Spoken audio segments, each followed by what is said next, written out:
The story of Clairvius Narcisse is the story of a man who was turned into a zombie by Haitian voodoo. This story was popularized by Wade Davis. Clairvius, who was a Haitian man, supposedly died in 1962 and was buried by his family. But 18 years later, he reappears. His mother and his sister immediately recognize him. As it turns out, he had been given a potion by a Bokor, a Haitian sorcerer, and this potion made him feel numb, sedated, paralyzed, and appear dead. Later, Wade Davis identified this potion as tetrodotoxin.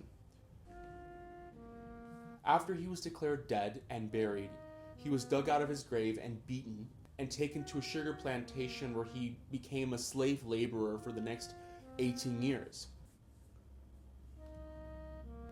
And since he believed that he had been dead and was being fed datura powder by the Bokor, Clairvius accepted this new existence as his new reality as a slave laborer or a zombie slave.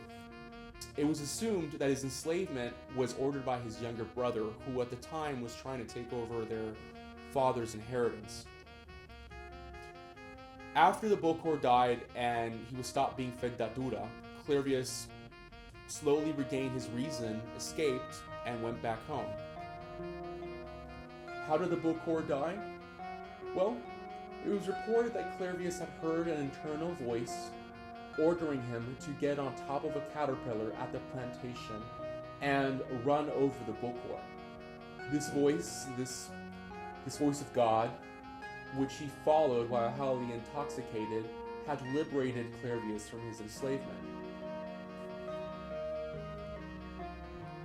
In the mid-1990s, a Swiss scholar named Hassan Riadi published a book in which he presented proofs that parts of the story of Clairvius were, in fact, a fabrication.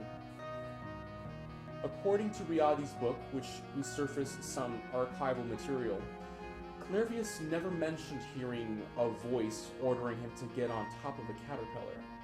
In fact, the Bokor died of natural circumstances.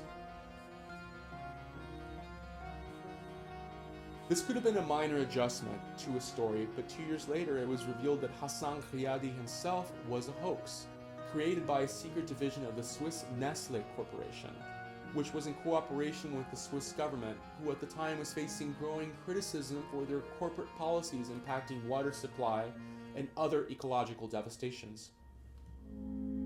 The Swiss government secretly ordered Nestle to create diversions in order to prevent tainting the image of Switzerland as a peaceful and righteous land. One diversion, it seemed, was to create a fake scholar whose academic work would make minor alterations to the story of Clairvius.